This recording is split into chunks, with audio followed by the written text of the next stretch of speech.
Of course it's perfectionistic, but that's fine. That's, but I think it is absolutely right goal. Why go for anything less? And it's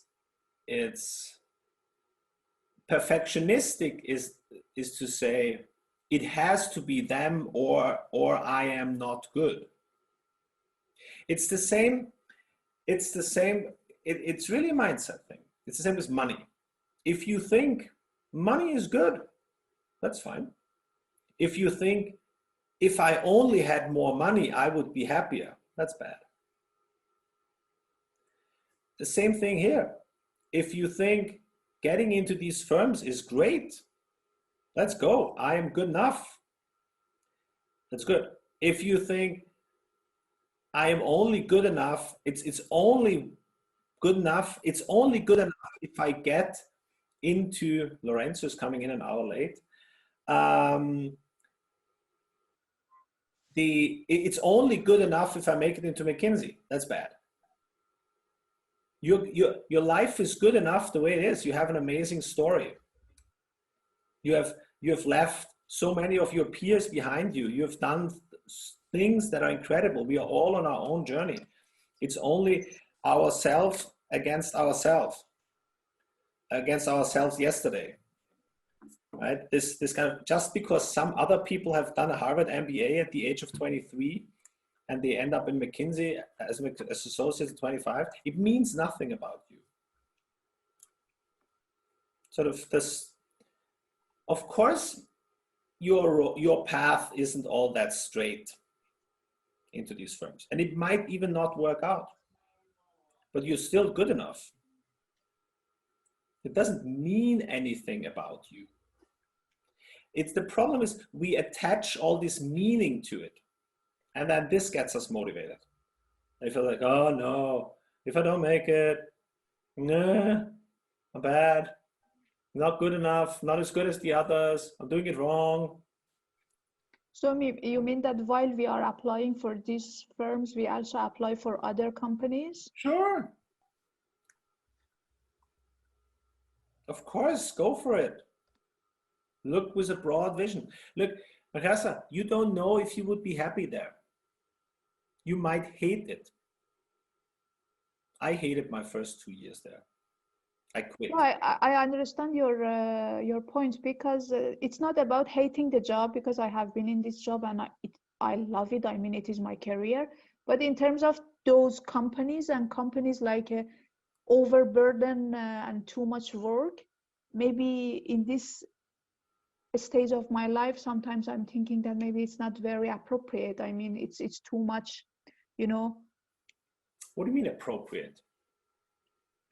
Because you know, there are many people who have the opportunity to go to these companies at the age of like 22, 24, 5, 6, less than 30 years old, and after 5 years, 6 years, with a very good CV, they come out and they exit and they go for other corporate responsibilities, right?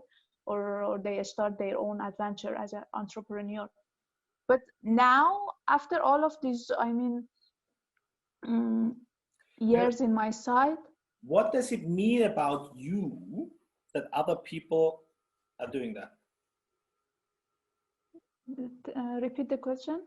What does it mean about you that other people are having a CV like you just described?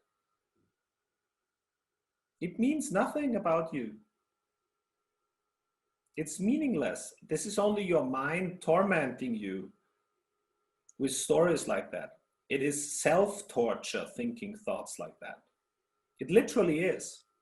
It is your mind attacking your self-image. Honestly, that's the process that's happening.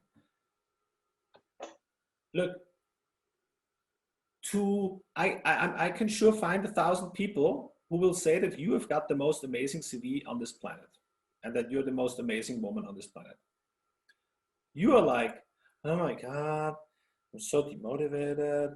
I can't make it into a certain firm, right? No, look, but it's only in your mind. And the thing that's demotivating or defocusing you is also your mind that's telling you these stories of, oh man, if I only had gone to Harvard Business School at 23 and at 30, I would be an executive there. And maybe today, yeah, I would be the general manager of Intel. Look, I'm telling you about this because I have the same thing. I've suffered through all of this. And that's why I'm now teaching it, that there's a different way of looking at this. It doesn't have any meaning. Whatever you do, whatever, if you get a job there, it's not going to have any impact on your happiness or on your ability to feed yourself. Yeah, like, oh no, I'm not getting this job. Yeah, so what? We are all here because we're practicing for the Olympic Games. What do you think about like a swimmer, an amazing swimmer? He's like state champion, national champion, great, fantastic swimmer. And now he's going for the Olympic Games. And in the end, he doesn't make it. Is this a bad swimmer? Was it, or was it maybe, would you say it wasn't worth trying? Or he wasted money on preparing, on having a coach to get him there? No, it all made him a bigger person.